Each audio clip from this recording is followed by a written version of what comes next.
IPL 2025 సీజన్లో భాగంగా జైపూర్లోని Savoy Maan Singh స్టేడియంలో ముంబై ఇండియన్స్ పంజాబ్ కింగ్స్ మధ్య జరుగుతున్నటువంటి మ్యాచ్ నెంబర్ 69లో మొదట బ్యాటింగ్ చేసినటువంటి ముంబై ఇండియన్స్ జట్టు నిర్ణీత 20 ఓవర్లలో 7 వికెట్ల నష్టానికి 184 పరుగులు చేసింది.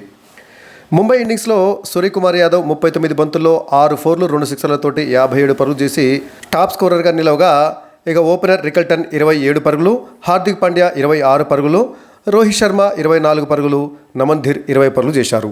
సో మొత్తంగా చూసినట్లయితే సూర్యకుమార్ యాదవ్ ఒక్కడే హాఫ్ సెంచరీ చేశారు. మిగతా వాళ్ళందరూ తలా కాసిన పరుగులు చేయడంతో ముంబై ఇండియన్స్ 184 పరుగులు చేయగలిగింది. ఈ మ్యాచ్లో పంజాబ్ బౌలర్లు ముంబై బ్యాటర్లను కాస్త కట్టడి చేశారనే చెప్పాలి. ఎందుకంటే 200 పరుగుల లోపు ముంబై ఇండియన్స్ని కట్టడి చేయడంతో ఈ మ్యాచ్లో పంజాబ్ కింగ్స్కు గెలవటానికి అవకాశాలైతే బాగానే ఉన్నాయి. ఈ మ్యాచ్లో టాస్ ఓడి మొదట బ్యాటింగ్ చేపట్టేటువంటి ముంబై ఇండియన్స్కు ఓపెనర్లు రికల్టన్, రోహిత్ శర్మ ఇద్దరు కూడా శుభారంభాన్నే అందించారు. కానీ వేగంగా మాత్రం పరుగులు చేయలేకపోయారు. ఇద్దరు కూడా తమ సహజ శైలికి విరుద్ధంగా కాస్త ఆచితూచి ఆడారు. పిచ్ బౌలింగ్కు అనుకూలంగా ఉండటం, బ్యాటింగ్కు అంతగా సహకరించకపోవడంతో కాస్త నెమ్మదిగా ఆడారు. ఇద్దరు కలిసి తొలి వికెట్కు 5.1 ఓవర్లలో 45 పరుగులు జోడించారు. మార్కో ఎన్సన్ వేసినటువంటి 6వ ఓవర్లో శ్రేయస్ అయ్యర్కు క్యాచ్ ఇచ్చి రికల్టన్ అవుట్ అయ్యాడు. 20 బాల్స్ ఆడినటువంటి రికల్టన్ 5 ఫోర్లతోటి 27 పరుగులు చేసి అవుట్ అయ్యాడు. అలా 45 పరుగుల వద్ద ముంబై ఇండియన్స్ తన తొలి వికెట్ను కోల్పోయింది. 6 ఓవర్ల పవర్ ప్లే ముగిసేసరికల్లా ముంబై ఇండియన్స్ 1 వికెట్ నష్టానికి 52 పరుగులు చేసింది. 3వ స్థానంలో బ్యాటింగ్కు వచ్చినటువంటి సూర్యకుమార్ యాదవ్తో కలిసి రోహిత్ శర్మ బ్యాటింగ్ను కొనసాగించాడు. వీరిద్దరు కూడా కాస్త స్లోగానే ఆడటంతో స్కోర్ బోర్డు నెమ్మదిగా కదిలింది. జమైసన్ వేసినటువంటి 9వ ఓవర్లో సూర్యకుమార్ యాదవ్ 1 సిక్స్ 2 ఫోర్లతో స్కోర్ వేగం పెంచే ప్రయత్నం చేశాడు. అయితే హర్ప్రీత్ బ్రార్ వేసినటువంటి 10వ ఓవర్లో నేహల్ వధేరాకు క్యాచ్ ఇచ్చి రోహిత్ శర్మ అవుట్ అయ్యాడు.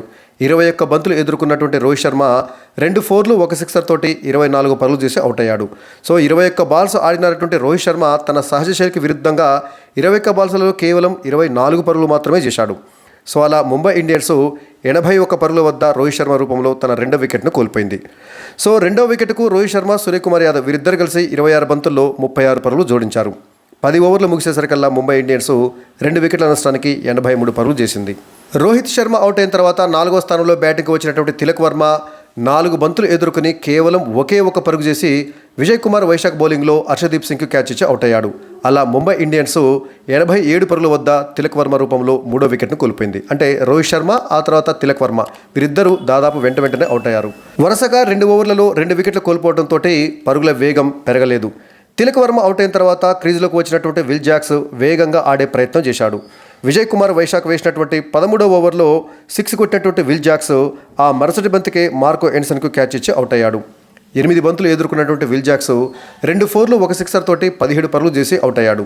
అలా ముంబై ఇండియన్స్ 106 పరుగుల వద్ద విల్ జాక్స్ రూపంలో తన 4వ వికెట్ను కోల్పోయింది. ఓవైపు వికెట్లు పడుతుంటే మరోవైపు క్రీజులో సూర్య ఉన్నప్పటికీ తనదైన శైలిలో చెలరేగి ఆడలేకపోయాడు.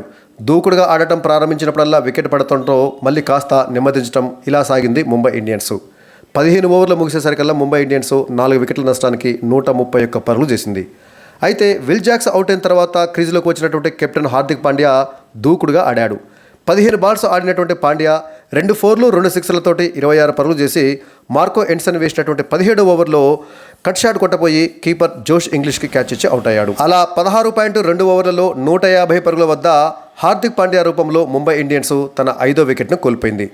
ఎన్సన్ వేసినటువంటి 17వ ఓవర్లో 9 పరుగులు రాగా, జమైసన్ వేసినటువంటి 18వ ఓవర్లో కేవలం 5 పరుగులు మాత్రమే వచ్చాయి. అయితే విజయ్ కుమార్ వైశాఖ్ వేసినటువంటి 19వ ఓవర్లో నమన్ ధీర్ వరుసగా 2 సిక్స్లు కొట్టగా, సూర్య మరో 2 ఫోర్లు కొట్టడంతో ఆ ఓవర్లో ఏకంగా 23 పరుగులు వచ్చాయి. ఈ క్రమంలో 34 బంతుల్లో సూర్యకుమార్ యాదవ్ తన హాఫ్ సెంచరీని పూర్తి చేసుకున్నాడు. అయితే హర్షదీప్ సింగ్ వేసినటువంటి ఇన్నింగ్స్ చివరి ఓవర్లో తొలి బంతికి నమన్ ధీర్ అవుట్ అయ్యాడు.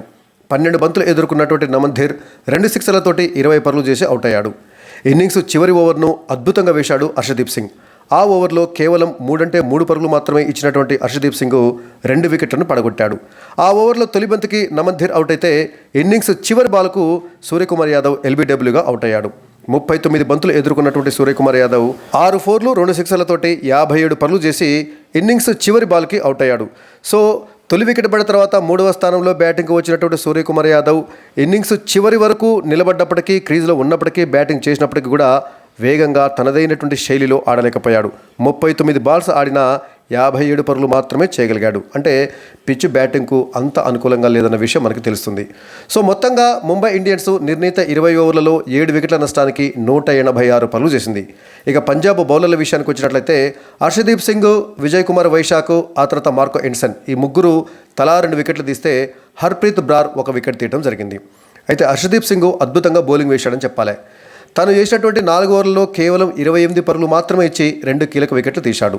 అంటే ఓవర్కి సగటున 7 చొప్పున పరుగులు ఇచ్చాడు హర్షదీప్ సింగ్. ముఖ్యంగా ఇన్నింగ్స్ చివరి ఓవర్ను అద్భుతంగా వేశాడు. ఆ ఓవర్లో కేవలం 3 పరుగులు మాత్రమే ఇచ్చినటువంటి హర్షదీప్ సింగ్ ఆ ఓవర్లోనే 2 వికెట్లు పడగొట్టడం జరిగింది. ఇక విజయ్ కుమార్ వైశాఖ్ 2 వికెట్లు తీసినప్పటికీ భారీగానే పరుగులు ఇచ్చాడు. ఓవర్కి సగటున 11 చొప్పున పరుగులు ఇచ్చాడు వైశాఖ్. ఇక మార్కో ఎన్సన్ పర్వాలేదు, మా పరుగులను కూడా బాగా నియంత్రించాడు. 2 వికెట్లు తీయటమే కాకుండా ఓవర్కి సగటున 8.5 చొప్పున పరుగులు ఇచ్చాడు మార్కో ఎన్సన్. హర్ప్రీత్ బ్రార్ 4 ఓవర్లలో 36 పరుగులు ఇస్తే కైల్ జెమిన్సన్ వికెట్లు తీయకపోగా భారీగా పరుగులు ఇచ్చాడు. 4 ఓవర్లలో 42 పరుగులు, అంటే ఓవర్కి సగటున 10.5 చొప్పున పరుగులు ఇచ్చాడు జెమిన్సన్. సో మొత్తంగా హర్షదీప్ సింగ్ ఆ తర్వాత మార్కో ఎన్సన్ వీరిద్దరూ చక్కటి బౌలింగ్ తోటి వికెట్లు తీయటమే కాకుండా పరుగులను నియంత్రించారు. ఇక ఈ మ్యాచ్లో ముంబై ఇండియన్స్ పంజాబ్ కింగ్స్ ముందు 185 పరుగుల విజయ లక్ష్యాన్ని ఉంచింది. మరి ఈ విజయ లక్ష్యాన్ని పంజాబ్ కింగ్స్ ఛేదించినట్లయితే ఖచ్చితంగా పాయింట్స్ టేబుల్లో తొలి 2 స్థానాలలో ఉండేటట్టు అవకాశం ఉంది. సో ఏ జట్టు గెలిచినా, అటు ముంబై ఇండియన్స్ గెలిచినా, ఇటు పంజాబ్ కింగ్స్ గెలిచినా, ఎవరు గెలిచినా కూడా పాయింట్ల పట్టికల్లో 1 లేదా 2 స్థానాలలో ఖచ్చితంగా నిలుస్తాయి. దానివల్ల ఏమవుతుందంటే ప్లే ఆఫ్స్లో ఫైనల్స్కు చేరడానికి 2 అవకాశాలు లభిస్తాయి. కాబట్టి ఇప్పుడు ప్లే ఆఫ్స్కు ఆల్రెడీ 4 జట్లు చేరాయి కాబట్టి ఆసక్తి అల్లా పాయింట్ల పట్టికలో తొలి 2 స్థానాలలో, అంటే 1-2 స్థానాలలో ఏ జట్లు నిలుస్తాయి అన్నదే ఇక్కడ మనకి కీలకాంశం. 4 జట్లలో కూడా ఇప్పటికీ తొలి 2 స్థానాలలో నిలిచేటట్టు అవకాశాలు ఉన్నప్పటికీ ఈ మ్యాచ్లో ఎవరు గెలిస్తే వాళ్ళు ఫస్ట్ ఆర్ సెకండ్ ప్లేస్కు ఖచ్చితంగా చేరుతారు. ఇక 2వ స్థానం కోసము గుజరాత్ టైటన్స్, ఆ తర్వాత బెంగళూరు జట్లు పోటీ పడతాయి. సో పాయింట్ల పట్టికలో 1 లేదా 2 స్థానం కోసం నిలిచేందుకు జరుగుతున్నటువంటి ఈ కీలకమైనటువంటి పోరు మరింత ఆసక్తికరంగా జరుగుతుందనటంలో ఎలాంటి సందేహం లేదు. ఎందుకంటే ముంబై ఇండియన్స్ మరీ అంత భారీ విజయ లక్ష్యాన్ని పంజాబ్ ముందు ఉంచలేదు. అలాగని మరీ తక్కువ స్కోర్ కూడా ఏమీ కాదు. ఎందుకంటే పిచ్ బ్యాటింగ్కు అంత అనుకూలంగా లేనటువంటి పరిస్థితుల్లో 184 పరుగులు కూడా మంచి స్కోర్ అని చెప్పాలి. మరి ఈ విజయ లక్ష్యాన్ని పంజాబ్ కింగ్స్ ఛేదించి పాయింట్ల పట్టికలో తొలి 2 స్థానాలలో నిలుస్తుందా లేదా అనేది మరి కాసేపట్లో తేలిపోతుంది.